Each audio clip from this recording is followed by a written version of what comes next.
नमस्कार, MN India TV से मैं हूं भास्कर सुमन। आज की टॉप स्टोरीज में राज रत्न अंबेडकर किसानों के आंदोलन में कूद पड़े हैं।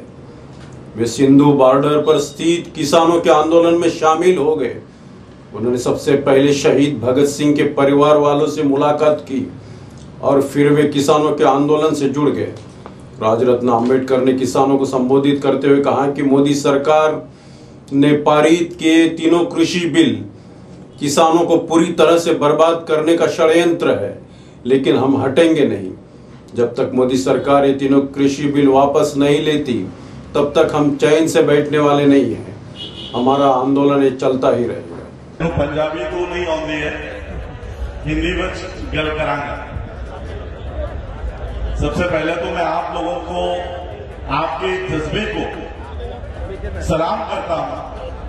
मैं उस परिवार से हूं जिन्होंने इस देश के संविधान का निर्माण किया। डॉक्टर बाबा साहब अम्बेडकर जी का परपोता होने के नाते मैं आप लोगों के इस आंदोलन में पूरे दिल से पूरे सभी भारत में ही नहीं, भारत के बाहर, अभी मैं बैठा था तो मुझे कनाडा से फोन आया, ऑस्ट्रेलिया के जितने भी अम्बेडकराई पूरे विश्व में है, सभी विश्व के अम्बेडकराई लोगों ने आपके इस आंदोलन को समर्थन दिया हुआ है। पूरे वर्ल्ड के लोग आपको देख रहे हैं। ये मोदी सरकार में आने के बाद पूरे देश भर में एक डर का माहौल था और खासकर बाबा साहब को मानने वाले लोगों में एक डर था।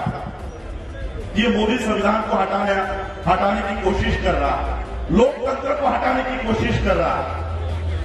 डॉक्टर बाबा साहब अम्बेडकर जी ने इस देश को संविधान देते समय ये डर महसूस किया था कि लोकतंत्र को इस देश में हम दे रहे हैं, लेकिन वो कब तक टिकेगा? क्या लोकतंत्र इस देश में बचेगा? लेकिन आज मुझे आप लोगों को देखकर लगता है डॉक्टर बाबा साहब अम्बेडकर जी ने 1956 में यह डर महसूस किया था, लेकिन आज 2020 में पूरे कॉन्फिडेंस के साथ लेता हूं, मोदी नहीं, मोदी का बाप भी आ जाए, इस देश से लोकतंत्र कभी नहीं हटने वाला। मेरे पहले कुछ लोग कह रहे थे कि ऑपोजिशन आज खत्म हो गया, मीडिया खत्म हो गया।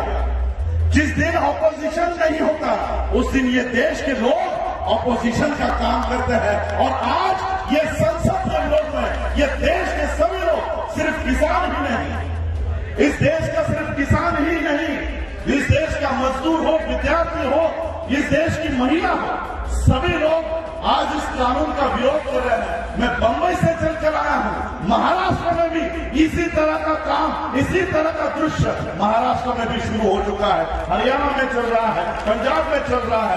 अब पूरा देश ठप हो जाएगा।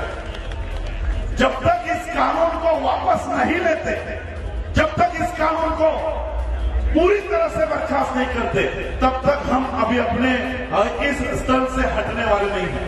और इसलिए मैं आज आप लोगों के जज्बे को सलाम करने के लिए मुंबई से यहां पर चल के आया हूं।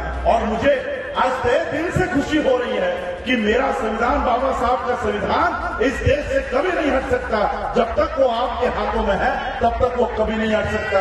आरएसएस, मैं आप लोगों को एक ही, क्योंकि बहुत सारे स्पीकर्स हैं, सभी लोगों को समय की मर्यादा है, मैं एक ही बात आप लोगों के माध्यम से मोदी को बताना चाहता हूं। मोदी को लगता है कि संसद में अब हम बहुमत में आ गए, 350 के ऊपर एमपी हो गए हैं, राज्यसभा में हम लोग बहुमत में आ गए। मैं मोदी से कहना चाहूंगा कि भले ही कितने भी बहुमत में तुम संसद में आ जाओ, कितने ही बहुमत में आप राज्यसभा में आ जाओ, लेकिन देश में हम बहुमत में है, देश में चलने नहीं देंगे, देश में घूमने नहीं देंगे, क्योंकि वहां पर हमारी संख्या ज्यादा है। और इसलिए आज आप लोगों के इस आंदोलन में मैं सहभाग होता हूं। और आप लोगों, क्योंकि समय की पाबंदी है, एक नारा देकर अपनी वाणी को विराम देता हूं। वाहिगुरु जी का खालसा, वाहिगुरु जी की फतेह। जो बोले सो निहाल। धन्यवाद। आप देख रहे हैं मुख्य नायक इंडिया टीवी। कृपया हमारे चैनल को सब्सक्राइब करें और हाँ, लाइक और शेयर करना ना भूलें।